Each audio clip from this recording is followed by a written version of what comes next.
La pluie ne peut pas empêcher à quelqu'un de prier chez lui à la maison. La pluie ne peut pas empêcher à quelqu'un de prier même dans l'assemblée comme ça. Amen, amen. Amina. Alors nous sommes en train de développer un thème très important de notre vie. Parce que eloko tozolobela awa eza ya litomba mingi pona mwana nzambe nyonso. Kwani kitu ambacho tunaongelea hapa ni ya muhimu zaidi kwa ajili ya mtoto wa Mungu yote. Kososola lolenge nini nzambe a lobaka. Kufahamu namna gani Mungu anaongeaka. Arriver à connaître comment Dieu parle. Kufika kulengwa kujua namna gani Mungu anaongea. J'aimerais commencer par ce que nous avons dit hier. Nilitaka nianze na kitu ambacho tuliongelea jana. Tu ne peux pas demeurer dépendant des autres lorsque tu vis ou tu marches avec Dieu. Hauko utapasha kwa tuko naendelea kuishi nyuma ya mtu na uko na ndani ya Yesu Kristo. Lorsque Dieu nous appelle, dans l'appel de Dieu, Dieu ne nous appelle pas avec les autres. Dieu nous appelle d'abord seul. Wito wa Mungu, wakati Mungu anatuita sisi wenyewe, haiko na watu wengine. Il peut mettre les autres à côté de toi, anapenda tia wengine pembeni yako, mais il t'a appelé seul. Lakini alikuita wewe peke binafsi. C'est pareil le jour de l'enlèvement. Dieu ne peut pas enlever tout le monde au même moment. Même si l'enlèvement, la trompette va sonner, mais chacun va monter seul. Hata siku kunyakuliwa siku za mwisho, kila mtu atapanda kwa wakati yake, atakapanda kalia, itakuwa kila mtu na yake. Savez-vous bien aimer l'enlèvement, ça fait partie des langages de Dieu. Unajua mpendo, ile kunyakuliwa ni masemi pia ya Mungu. Si tu ne sais pas comment Dieu parle lorsque la trompette va sonner, tu risques de rater aussi parce que ces sons-là, tu ne peux pas écouter. Ça fera que tu ne montes pas. Kama ujue hata kusikia ile parapanda, kwani ni masemi pia ya Mungu, hautayasikia na itafanya hautapanda mbinguni. Alors il est important pour nous de développer l'aptitude de parler avec Dieu. Ni muhimu kwetu kukuwa na ile hali ya kujua kuongea na Mungu. Donc il faut développer l'aptitude. Inaomba kuendelesha ile tabia. Donc obakisa makoki ya kusola na nzambe. Uzidishe tena ile uwezo ya kuongea na Mungu. Chacun doit développer la capacité, l'aptitude de parler avec Dieu. Kila mtu naomba azidishe tena ile tabia wala uwezo ya kuongea na Mungu. Alléluia. Amen. Alléluia. Amina. Hier nous étions en train de revenir sur le préalable pour parler avec Dieu. Jana tulikuwa tunarudilia juu ya makitu fulani ambayo inaomba kujua kuongea na Mungu. Nous avons donné 4 préalables, mais il y en a nombreux. Tuliongea sehemu ine lakini iko mingi sana. Et aujourd'hui, il nous faut commencer directement notre enseignement avec une question qui dit quels sont les langages de Dieu. Na leo naomba tuanze mafundisho na ulizo ambayo inasema masemi ya Mungu ni nini. Mais avant d'aborder cet aspect des choses, mbele ya kuingia kuile kitu, nous allons essayer de prendre quelques 3 réalités. Tutakamata kwanza ukweli 3 qui essayent de nous motiver encore, ambao inapima tena kutupatia tena nguvu, dans ce que moi j'appelle le goût de parler avec Dieu, ile kiu ya kuongea tena na Mungu, et dans ce que moi j'appelle la prudence pour parler avec Dieu, na tena kukuwa mwangalifu ya kuongea na Mungu. Avant to lobela balangage balolenge nzambe kosolola tokende kotala nano posa ya kosola nzambe pe angele pona kosola na nzambe. Mbele ya kuongelea mambo zingine, hivyo tujue kwanza ile hamu wala kiu ya kuongea na Mungu na ile hatari ya kukuwa mwangalifu kwa kuongea na Mungu. Pourquoi je parle de goût? Kwa nini tunaongelea juu Parce ile que le langage, pour parler avec Dieu, il faut que dans ton cœur qui est ce qu'on appelle la disponibilité, les désirs, les goûts. Tu dois sentir au Seigneur yoka posa wana ya kosolola na ye. Kwa kuongea na Mungu inaomba kuwa na ile roho ya utayari wala ile hamu ya kuongea na yeye. Parce que je te dirais, si tu perds le goût de parler avec Dieu, tu peux te tromper par rapport à son langage. Kama unapoteza tu ile hamu ya kuongea na Mungu, utapasha poteza hata pia namuna ya kusikia maongezi yake. Et là, nous allons trouver dans 1 Roi au chapitre 19, le verset 11. Tutakuta pale ndani wa Wafalme wa kwanza sura 19 sheria yake ya 11. On va trouver quelque chose là-bas. Tutakuta kitu moja kule. Et la deuxième chose, na ya pili, c'est la prudence de parler avec Dieu. Na kukuwa uangalifu kwa kuongea na Mungu. Dans la prudence, ça va nous ramener à garder ce qu'on appelle l'intimité, la sanctification, pour pour que Dieu puisse toujours continuer à nous parler. Na ile uangalifu tiko kuchunga ile uhusiano wala utakaso juu Mungu azidi tu kuongea na sie. Puisque à des moments nous pouvons vivre de nous-mêmes sans pour autant chercher à demeurer à bonne relation avec Dieu, à garder la sanctification, ça fera que nous aurons du mal à écouter Dieu. Kwa kuna wakati ngine tutakuwa na nguvu tena kusikia Mungu kama hatuchunge ile utakaso na mambo zingine. Laissez-moi relever 3 problèmes ici. Hata tutoshe mambo 3 hapa. Parler avec Dieu, kuongea na Mungu, c'est donner à tout celui qui a besoin. Naletewa na kila mtu ambaye kuna haja. Mais parler avec Dieu, lakini kuongea na Mungu, j'aimerais dire, parler avec Dieu n'a pas de spécialité. Nitaka niseme kuongea na Mungu haiko jua kusema yuko mtu fulani unajua kitu fulani. Hapana. Ezalaka tena spécialiste ya kosola na Nzambe. Hakuna mwenye ko yeye tu njo anastahili kuongea na Mungu. Alléluia. Amen. Ah, quelqu'un ne m'a pas compris. Mtu mwa kunielewa. Personne n'est spécialiste pour parler avec Dieu. Hakuna mtu mwenye ko pro kusema kinenjo na yako kuongea na Mungu. Alors puisqu'il n'y a pas un spécialiste, gizi haiko na mtu mwenye kustahili. Chacun doit garder sa relation avec Dieu pour que Dieu lui parle. Kokansate ke Nzambe asolaka nanga kaka, Nzambe asolaka kaka, je peux faire, je peux dire, je peux ube na kozana kaka, ngana asolaka nanga Nzambe. Ezate na mtu moko azaka spécialiste akosola Nzambe azate. Kila mtu naomba tu uchunge uhusiano yako na utakaso yako juu hakuna utasema keno mimi yangu inakuwa tu hivi mimi naongea kangu na Mungu. Hakuna mwenyewe tu kwa ajili yake, hapana. C'est là où il faut toujours kozonga na ba préalable tolobaki wana obosana kate azanzambe yo za mutu. Ndio maana tutarudia tena nyuma pale tuliongea, usisahau ya kwamba yeko Mungu weko mwanadamu. Azatata yeko baba yo za mwana weko mtoto. Ezate koloba oza spécialiste moko ya kosola Nzambe, non, il en a pas. Haikusema kino wenjo kabisa unastahili kabisa wenjo wewe utaongea tu na Mungu, hapana. Alléluia. Amen. Et parler avec Dieu, kuongea na Mungu, c'est aussi une école. Iko pia masomo. C'est aussi une école. Ni shule pia. Ça c'est le 3e problème. Hii ni mambo ya 3. Il faut oyekola ndenge nini basolaka na ye. Inapofundishiwe namna gani wanaongeaka na Mungu. Quand tu ne te mets pas, tu ne te disponibilises pas à apprendre comment parler avec Dieu, Dieu peut commencer à parler ezolekayo. Kama hauko tayari wala kuna roho tayari, hautasikia maongezi Mungu atanya ongea kuna kupita tu hauko nafahamu. Alléluia. Amen. Amen. Amina. Notre premier problème c'est quoi? Mambo yetu ya kwanza iko nini? Dis-moi où tu vas, qu'on écoute. C'est ça le premier problème. Na uti koloba wa 3 problèmes moko tout à l'heure. Tunasema hapa mambo moja 3 hapa. Ah.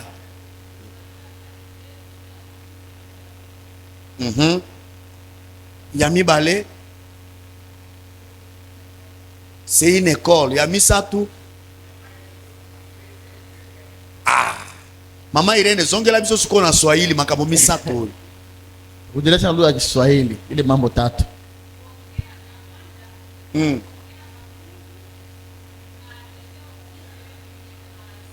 Amen.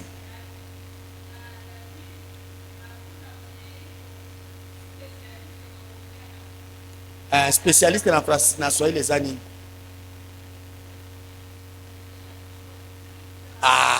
Mwena yua mzuri sana jua kupita batu yote hakuna. Et 3e problème. Voilà. Merci beaucoup. Accent. Amen, amen. Amen. Est-ce qu'on peut acclamer pour notre Dieu? Napasha chapia Bwana Yesu makofi. Nous allons prendre 3 situations de la Bible Takamata mambo 3 ya Biblia pour illustrer ces 3 problèmes. Kwa kutimiza ile mambo 3 hii. Amen. Hein? Amen. Amen. Amen. Tous en enseignement. Tuko mafundisho. On va prendre 3 situations dans la Bible. Takamata kitu 3 ndani ya Biblia. Avant topé selango ba langage ya Nzambe, mais prenons d'abord les 3 situations pour illustrer ces 3 problèmes parce que makambo tozoloba motomoso akoloba pourquoi on a dit comme ça? Moi je ne partage pas, je ne suis pas d'accord. Mais j'aimerais nous transporter dans la Bible. Tout le monde a 3 situations mokoboy. Tuingie ndani ya Biblia, chuko na mtu kinataelewa atasema keno yeye hakufahamu ile kitu. Sasa ile maandiko ndani ya Biblia itatupatia ile mambatano. Alors motanga yambo akozela biso 1 Samuel chapitre 3. Msomaji wa kwanza wa Samuel ya kwanza sura 3. Nous allons lire là-bas le premier verset jusqu'à 11e verset. Tunasoma kwanza ya kwanza pia mpaka 11. Motanga mibale akozela biso, j'ai besoin de lecteurs différents. Motanga mibale même français swahili mais pour nous permettre d'avancer. Motanga mibale akozela biso 1 roi le chapitre 19 au verset 11 seulement. Wafalme wa kwanza sura 19 sheria yake ya 11. Et motanga suka akozela biso Marc le chapitre 8 verset 31 au verset 33. Ya mwisho tukamatia Marko sura 8 unaanja ku 13 na 1 mpaka 13. Amen, amen. Amen. Moto Samuel akotangela biso pendant ce temps moto ya 1 roi 19:11 azako préparé pe moto Marc azako préparé. Moi-même je vais préparer la partie de Marc. Merci. Amen. Amen, amen. Amen. Tozali na 3 situations awa. Tukuna kitu 3 hapa. Mais topesi na mibale. Tunaleta kwanza 2 ya kolakisa biso que parler avec Dieu est une école. Kutuonyesha kwamba kuongea na Mungu ni masomo. Et parler avec Dieu c'est donné à tout le monde. Na inaletewa na kila mtu. Mais aussi il n'y a pas un spécialiste pour parler avec Dieu. Na hakuna mwenye anajua kushinda watu wote. Je commence par la deuxième préoccupation ici. Tunaanza ya pili hapa. On nous montre les serviteurs de Dieu Élie. Watuonesha mtumishi wa Mungu Elia. Prophète de Dieu à son temps. Nabii wa Mungu kwa muda ile wa pale. Ayeba kilolenge nini nzambe asololaka. Ambao alijua namna gani Mungu anaongeaka. Parce que ce n'était pas la première expérience pour lui. Kwani haikuwa mara ya kwanza kwa yeye. Il avait déjà parlé avec Dieu plusieurs fois. Alishaka ongea na Mungu mara mingi. Et même quand il fuyait dans le désert, hata wakati kwa anatembea na jangwa, il parlait toujours avec Dieu. Alikuwa anaongea tu na Mungu. Mais koyako koma sikoyo esika yako fanda na mo Horeb. Na kufika pale ambapo alikuwa ikae kwa muji wa Horeb, esika ya batamaki, alikuwa anafichikana. Ma Bible dit Élie est entré dans une grotte. Biblia inasema Elia kaingia ndani ya mlima moja. Curieusement, kwa ghafla, lui qui connaissait parler avec Dieu, yeye mwenye alijua kuongea na Mungu mzuri. Mais ces jours-là, lakini ile siku, sa spécialité, ile hali yake kujua, ne fonctionnait pas bien. Haikuwa inatumika mzuri. Parce que Dieu a commencé à se révéler par des langages, parce que Dieu voulait apprendre à Élie qu'il n'est pas le Dieu selon la compréhension de Élie. Il est le Dieu qui agit comme il veut, quand il veut et de plusieurs façons. Mungu anataka kuonesha na Elia kwamba hatafanya tu kwa ajili Elia na giza na juaka, lakini atafanya kwa kimungu yake giza anapenda. Pourquoi Dieu a voulu changer la mentalité de Élie? Kwa nini Mungu anataka badilisha ile mafikiri ya Elia? Dans le langage de Élie, ndani ya masemi ya Elia, Élie alakisa kilokola azana difficulté tiwana ayekola na no malamu te lolenga kosola nzambe. Il n'avait pas maîtrisé jusque là comment on peut parler à Dieu à des circonstances variées. Ilionekana kwa Elia ilikuta haja elewa kwa namna gani kuongea na Mungu kwa masemi yake mbalimbali. Eza maloba nini okobimisa liboso na nzambe na tango zana circonstance moko boy. Masemi gani tosha mbele ya Mungu wakati uko ndani ya maneno mwa fulani. Yango tozolo baba specialiste bakambo bazalakate. Ndio tunasema mwenye anajua kupita wenzake ile kitu haiko. Un exemple. Ndata mfano moja. Moto akokiaza par exemple akufisi. Muda basha kuwa na kufisha. Bo abandiko sola nzambe. Anaongea na Mungu. Nzambe, Mungu, yoza mtu mabe. Wako mtu mbaya. Okosala ndeni na bungi saboye. Utafanya gani mimi nipoteze hivi? Eza maloba moko o ezali appropriété. Iko masemi moja ambayo haiko mzuri. Malheureusement, quand nous traversons les circonstances difficiles, à des moments notre langage, notre façon, notre langage vis-à-vis de Dieu est changeaka. Tena mubaya tena kama tuko ndani ya maneno moja ya hatari wala ya tabu, masemi yetu pia yanabadilika kwa Mungu. Toluka kateto yo kanzambe na kati ya makambo wana. Atupende kutafuta wa kusikia Mungu anataka sema nini ndani ile maneno. Toluka kate to toyeba nzambe na kati ya makambo wana. Atupende kwenye kujua Mungu ndani ile maeno. Eli abandi koloba liboso na nzambe maloba oyo ezalaki a contradiction na langage nzambe alikaka pesela ye. Eli anaanza ongea mambo ambayo ilikuwa tofauti na nye Mungu alitaka sema kuna yeye. Il a commencé à dire à Dieu, anja sema kina Mungu, voyez ici vraiment ça ne va pas. Kuna déjà Jézabel a commis makali babomi ba prophète nyonso natikalinga moko, alors je me sauve la peau na lingitenga baba ya kubebisa pebo moina ngai. Ona mi vile hapa mimi nakimbia yangu juu kule deja bashaua banabii Jezabel anashimama mi vile fomi kwenda mi poneshana yangu. Lokola a décidé ki akima. Giza likamata tu au kimbia. Nzambe alobi ça va. Mungu anasema sawa. Mange maintenant. Kula sasa. Tu vas voir comment le chemin devant toi l'autre. Tona namna gani njia kumrefu mbele yako. Et vous allez remarquer avec moi Dieu a ouvert le chemin et comment kiti Elia mata. Nzambe abimisi Eli. Utaona Mungu alifanya njia na kuwa mrefu mpaka Elia akapanda, Mungu anamtosha. Nzambe abimisa Eli pona nini? Alimtosha Elia kwa nini? Parce que langage ya Eli echangeaki. Kwani maseme Elia ilibadilika. Eli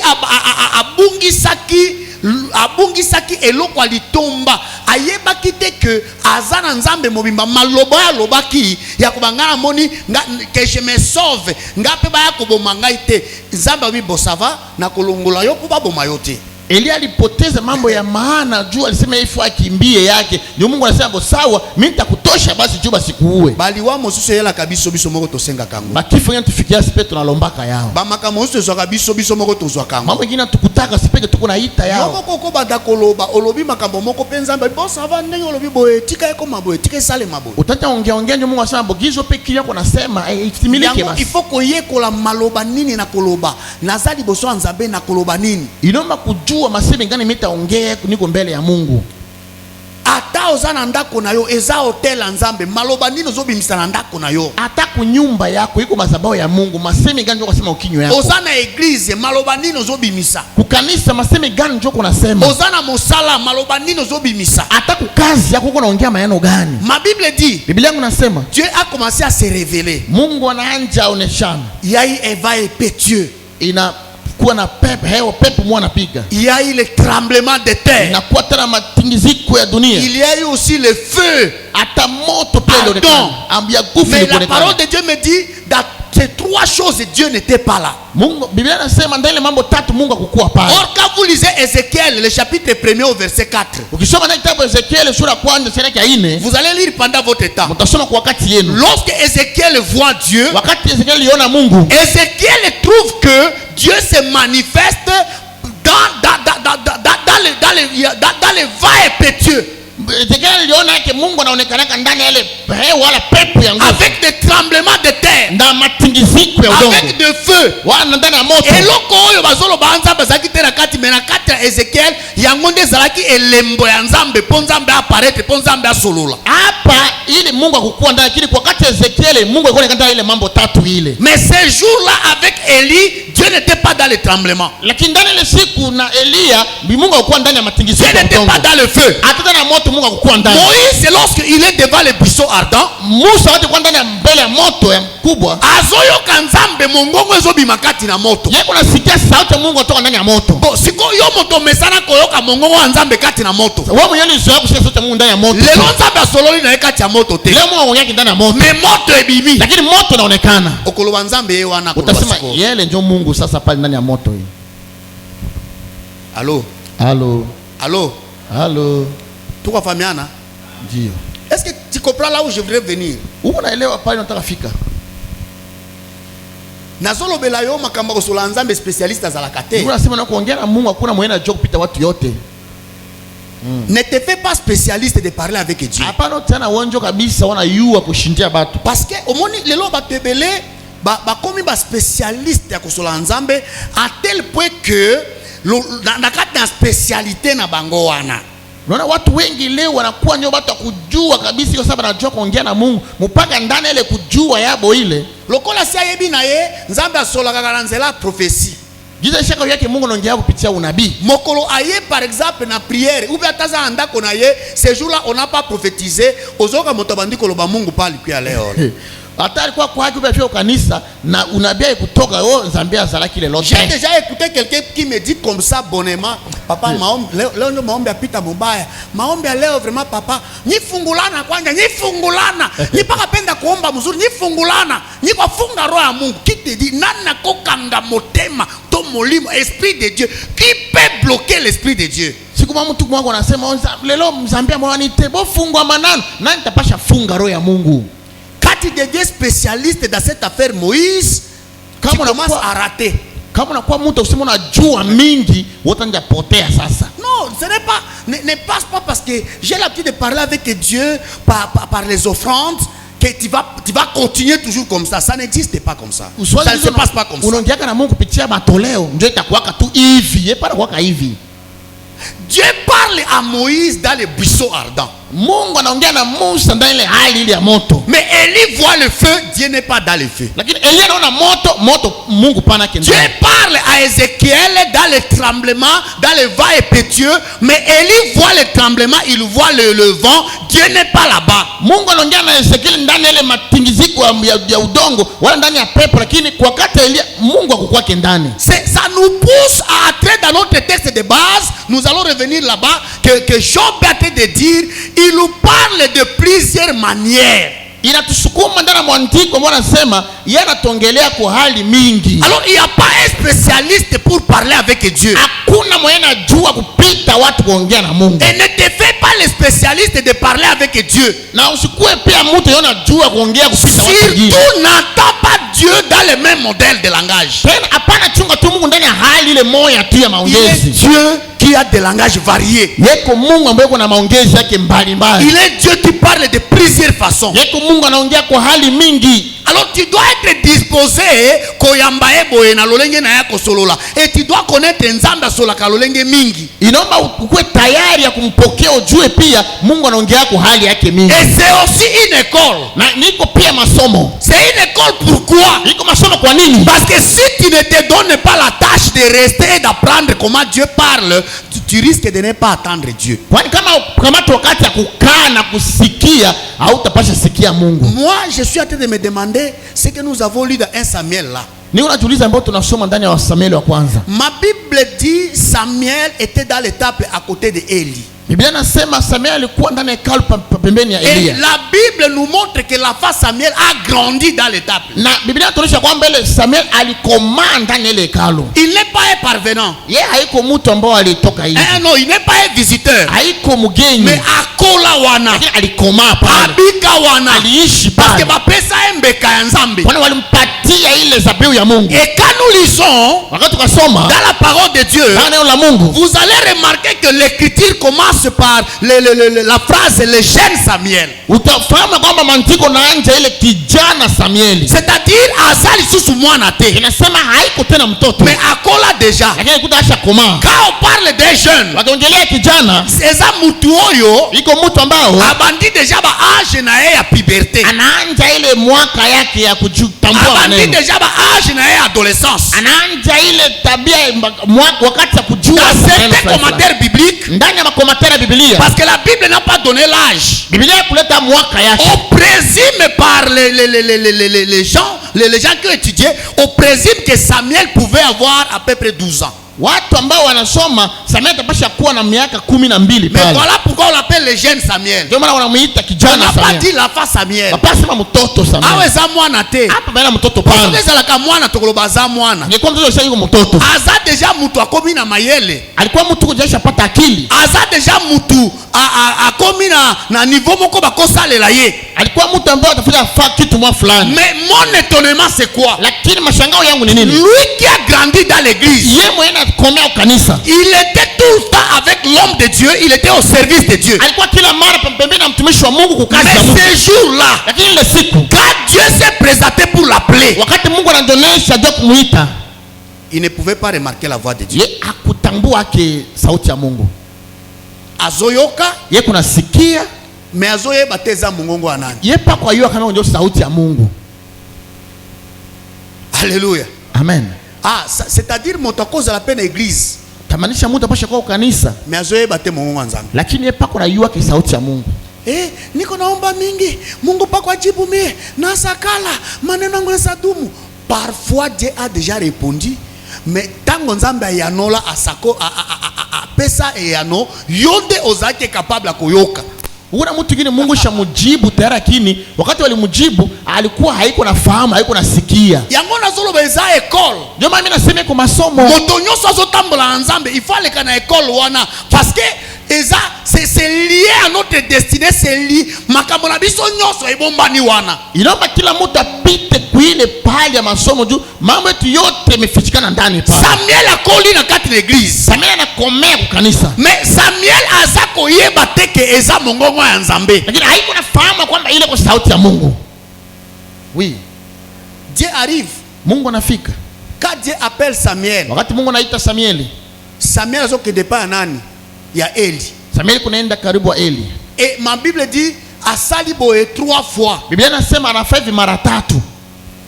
Ti ekomi na niveau Eli aeko sosola aweza makambo mosusu. Si tel est le cas, lorsque koyoka lisusu mongongo wana kende koloba tata ngayo yo lobana mosali na yo. Eli akaelewa mpaka anamwambia usema ile kwa mambo mengine ukisikia tena ile sauti sema mimi hapa Bwana mtumishi wako. C'est que les chrétiens doivent apprendre aujourd'hui. Ambao wakristo wafahamu leo.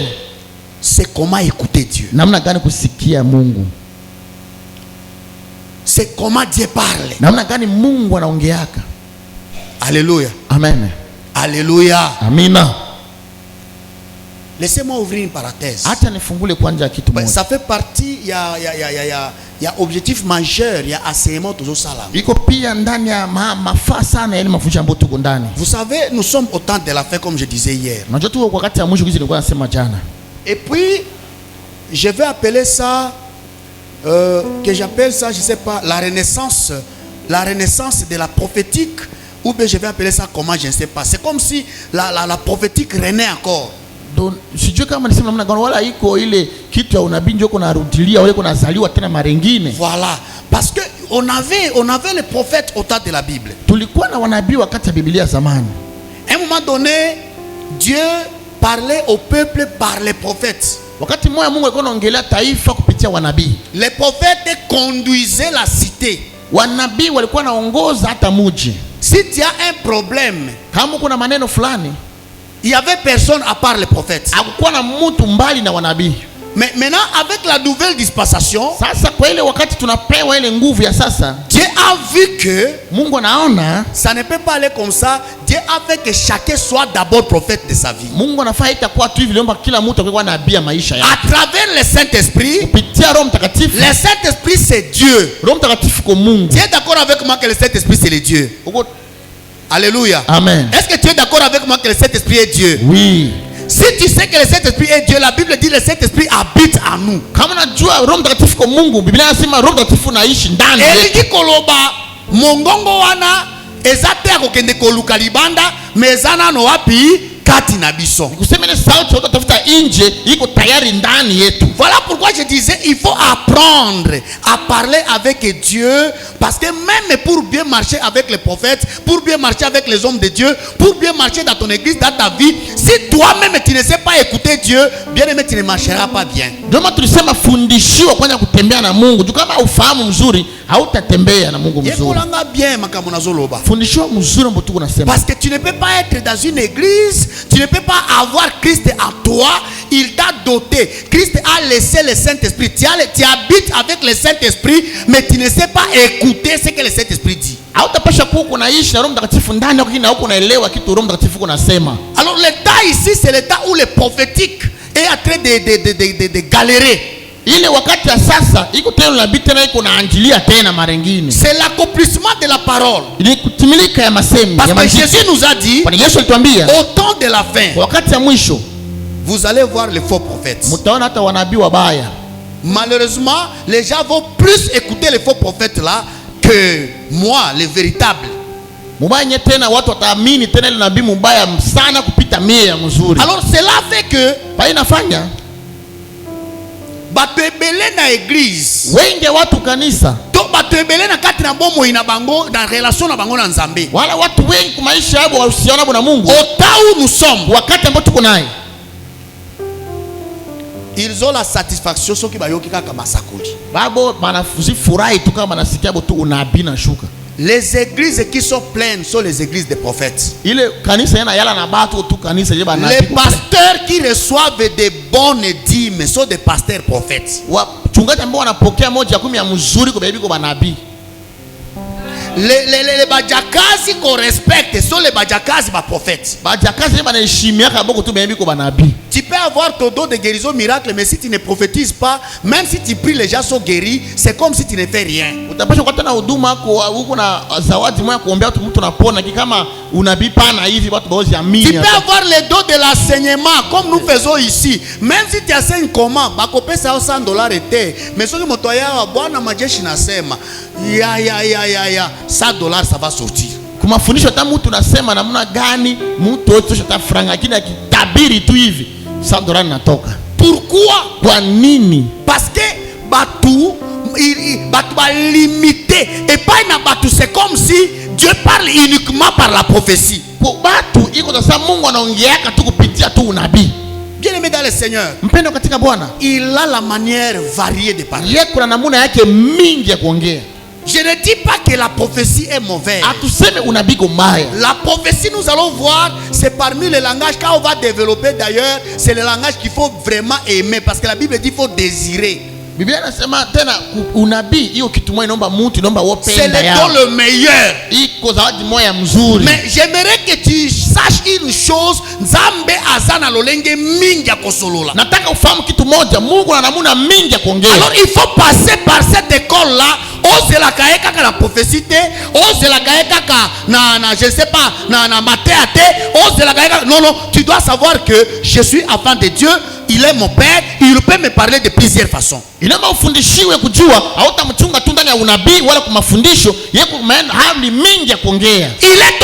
il peut te parler de plusieurs façons.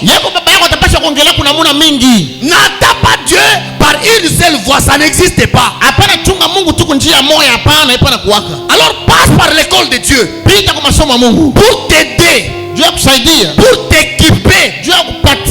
Okwea na ba erreur tozolo basikote. Usianguke ndani ya baerere ambayo tuko naongelea sasa. Okwea tena na ba appréciation moko sélective ya lolenge ya Nzambe akosolola. Usianguke ndani ya kitu moja ya kufurahia tu yenyewe wasikia Mungu anasema. Parce que la conséquence c'est quoi? Kwani matokeo ni nini? Quand tu ne maîtrises pas bien cette école, kama ufahamu mzuri ile masomo, tu commences à perdre le temps. Unaanza kupitisha wakati par rapport à ce que Dieu cherche à faire. Na ambao Mungu anataka fanya. Ça te retarde par rapport à ta destinée. Inatia wakati yako yatima yako unaenda pole pole. La deuxième conséquence, mambo ya pili, tu commences à te désorienter. Unaanza potea sasa. Et comme maillot parfois na perdition. Inakubeba ndani upotevu. La troisième conséquence, ya tatu, tu entres dans le blocage. Unaingia ndani kifungo. Yango mona ka tebele baza bloqué. Na watu wengine wanajifunga. Aza bloqué. Anafungwa. Roho Mungu bado sema. Mwalimu Nzambe lobida note. Aza bloqué. Yeye anafungwa. Il attend encore baya kosakola. Yeye anachunga tena bakie tabiri. Il attend encore ayo katiba ya kosakola. Anachunga mpaka nabii mmoja aseme kitu fulani. Mais est-ce que jusque là tu n'as pas encore écouté Dieu? Mpaka pala wewe asikia Mungu. Alléluia. Amen. Amen, amen. Amina. Ne commets pas l'erreur, usifanye erreur de croire que pour parler avec Dieu, kuamini jua kuongea na Mungu, tie le kanzela mtu mususu mpaka ipite kunjia ya mtu mwingine. Hapana. Dieu a besoin de toi seul. Mungu lazima yako wewe peke. Tangu sana posa na yo akolekana nzela na yo moko. Wakati kwa lazima kutapia tu kunjia yako. Il n'est pas parti dire à Eli. Yeye pale ndasema na Elia. J'ai besoin de Samuel. Niko na lazima ya Samuel. Mais il est parti vers Samuel. Il alienda mara moja kwa Samuel. C'est-à-dire quoi? Inamaanisha nini? Même dans la vocation, atanda na wito, même dans l'appel, atanda na wito ya Mungu. Tangu Nzambe alingia lobela yo makambo. Wakati Mungu anataka kuambia kitu moja, il passera par les autres pour la confirmation. Atapita kwa watu wengine kuhakikisha, mais il va commencer par toi d'abord. Lakini ataanza kwa na wewe peke. Il va parler à toi d'abord. Ataongea kwa na wewe peke. Alléluia. Amen. Alléluia. Amina. Quand vous maîtrisez bien ces choses, kama mnaelewa ile mambo mzuri, tu seras un bon enfant de ton père. utakuwa mtoto mzuri ya baba yako, Parce que vous allez parler, kwani mtaongea, tu sauras ça c'est papa. utajua yule ko baba. Mais aussi, Na tena tu ne peux pas tomber dans l'erreur hautanguka ndani ya baerere que Jean est en train de nous dire. ambayo Yohani kwa tuambia. Jean chapitre 10, nous avons lu hier. Yohani sura 10 tulisoma jana. Ceux qui sont mes brebis, ils comprennent, ils attendent ma voix. Ile wa kondoo yangu wanafahamu na wanasikia sauti yangu. Voyez, dans Jean chapitre 10, le verset 10 dit quoi? Le voleur, il vient pour égorger, il vient pour voler, détruire et égorger. N'est-ce pas? Ndiyo. Mais avant cela, la Bible commence par prévenir. Ceux qui sont les miens, ils écoutent, ils attendent ma voix. Alléluia. Amen. Elingi koloba nini?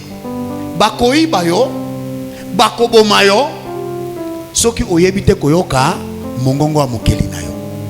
Ndani ya kitabu ya Yohani Biblia inasema kwamba yule mwizi anakuja tujua kuiba, kuua na kuharibisha, na batakuiba, batakuua kama haufahamu sauti ya mwongozi wako. Bien-aimé, quand tu ne sais pas attendre Dieu, on va te voler. Kama haujui kusikia sauti ya Mungu, bataiba we, On va te détruire. batakuharibisha, On va te tuer. batakuua. Le diable va te tuer. Shetani atakuua, Le diable va te voler. shetani atakuiba. Il est voleur. Yeye kwake mwizi, Il est voleur. yeye wake mwizi, Il va voler ton argent. ataiba franga, Il va voler ta paix. ataiba hata Il amani va yako, détruire. ataribisha. Quand tu ne sais pas écouter, Kama hujui mais kusikia, quand tu sais écouter, unajua kusikia, lorsque le diable va venir, wakati tena tafika, pour commencer d'abord par te tromper, jua kuanza kwa kukudanganya, tu diras non, ça ce n'est pas lui. tasema yeye ile pana yeye, Ça ce n'est pas mon père. ile pana baba yangu. Voilà l'importance de connaître et parler avec Dieu. Hii ndio maana ya kujua kuongea na Mungu. Amen, amen. Amen, Amen, amen. amina. Dans Marc chapitre 9, Ndani ya Marko sura 9, c'est là où nous sommes, au chapitre 8, pardon. Dans Marc chapitre 8, Marko sura 8, le verset 31 au verset 33. kuanzia 31 mpaka 33. Ma Bible dit ceci. Biblia yangu nasema hivi. Au verset 31, Jésus commença à les instruire en ce sens. Le Fils de l'homme doit souffrir beaucoup. Il sera rejeté par les prêtres, les anciens et les maîtres de la loi. On le tuera et après 3 jours, il ressuscitera. Verset 32.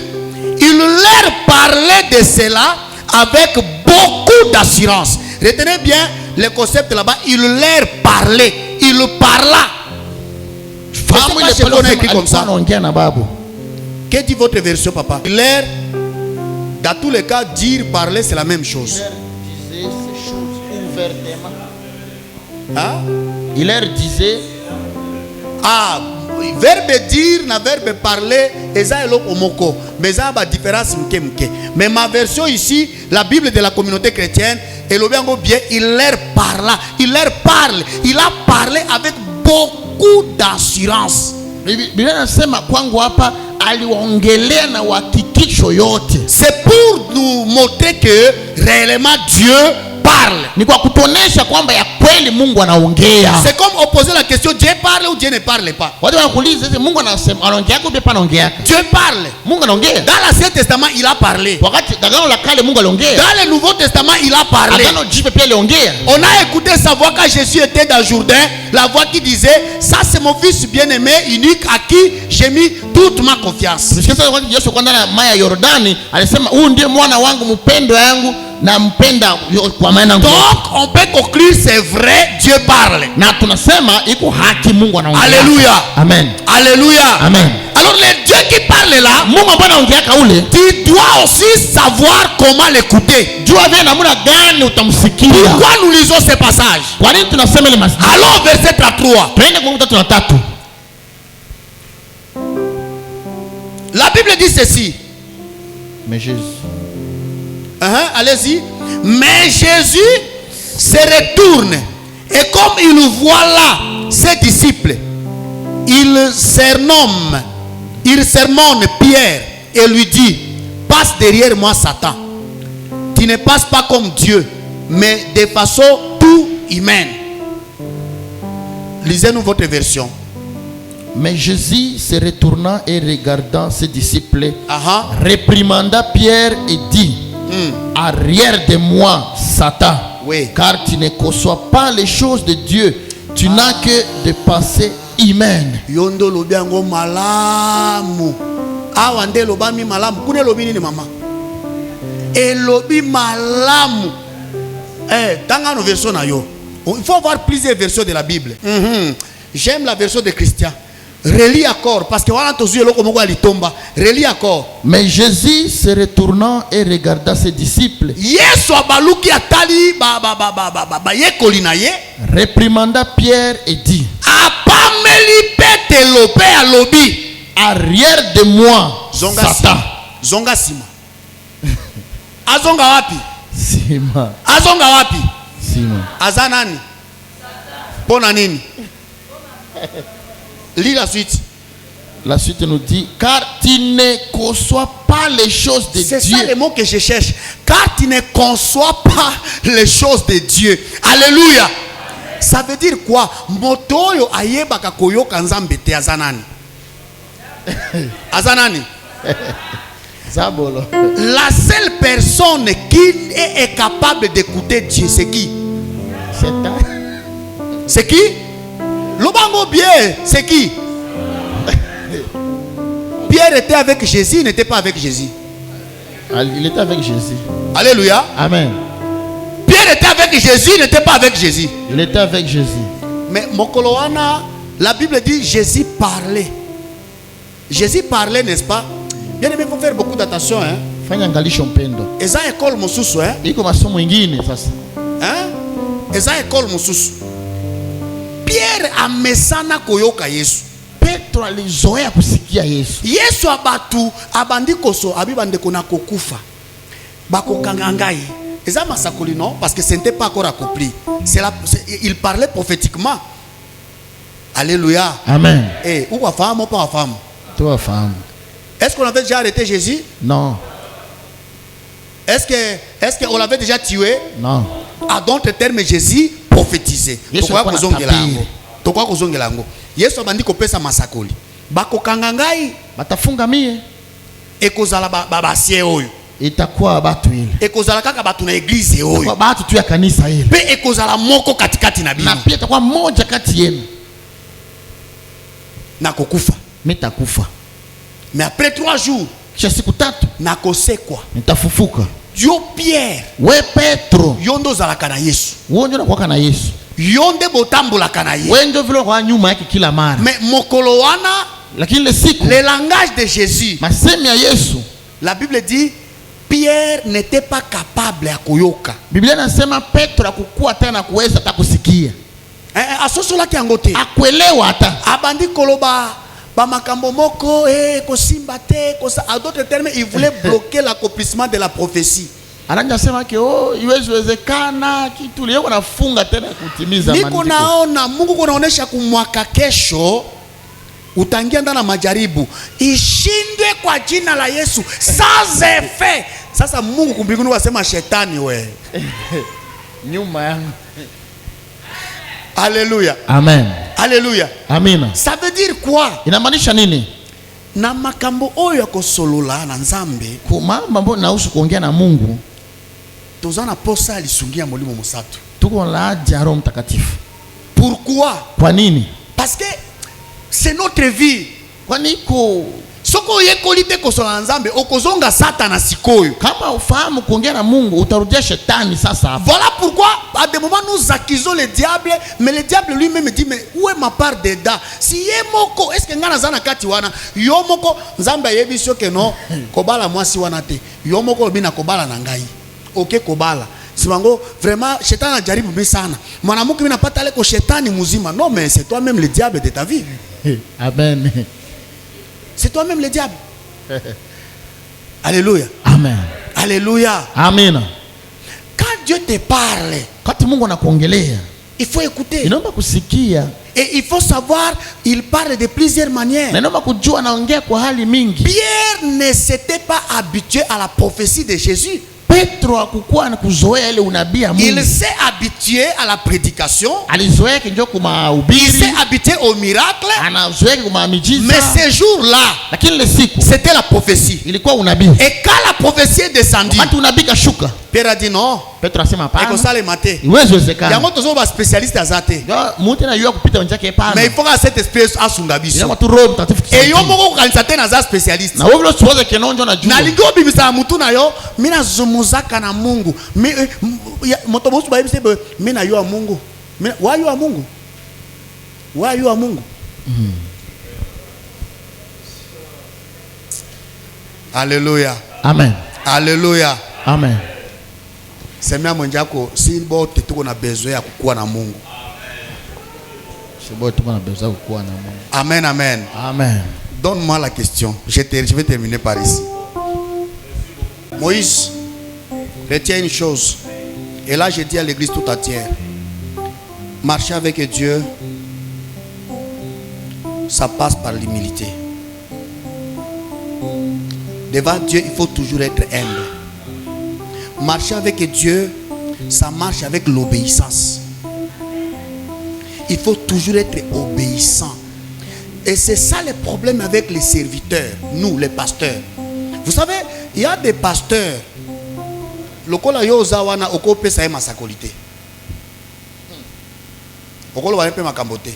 Tu viens comme ça, papa, le Seigneur m'a parlé. La nuit d'aujourd'hui, Dieu m'a dit ceci, cela. Et si quand il a non, laissez-moi prier, Seigneur, qu'est-ce que tu veux me dire? Ce que tu dis là, c'est vrai ou c'est faux? Il commence par négliger. Ah, ça où les villes, miko bishop, ouais, qu'on a notre gars, c'est bien. Chunga kile yako le kwa weye. Mungu yeta sema tu na weye, aweze sema na mie. Bon, yeba do sema na weye. Mais il faut aller prier d'abord parce que parler avec Dieu, ça doit passer par nous-mêmes. Ce n'est pas ça dire, on ne peut pas écouter l'autre. Écoute d'abord et pars maintenant, prends des dispositions, prie. Que Dieu te parle, que Dieu confirme. Mais il y a de ceux-là qui sont des orgueilleux. Les lots, surtout, ba makambo etali ba grade. Lokola bino ba paka. Lokola nga revera. O ba évêque. O ba nani. Satana abomba na kasima na yango. E kopesa mutu mosusu akomi na orgueil epai na ye. Bon, lokola ye aza na ye na nzambe, asolaka na ye na nzambe, Dieu ne peut pas passer par autre chemin. Ça n'existe pas. Ça n'existe pas. Eh papa, ata na famille mtoto wako miradi hapa shafika papa. Mungu ananiambia hivi. Apasa miko babako, miko bwanako, miko bibi yako. Ça n'existe pas. Okokutana. Okokutana. Ha. Totele minzambe asunga biso.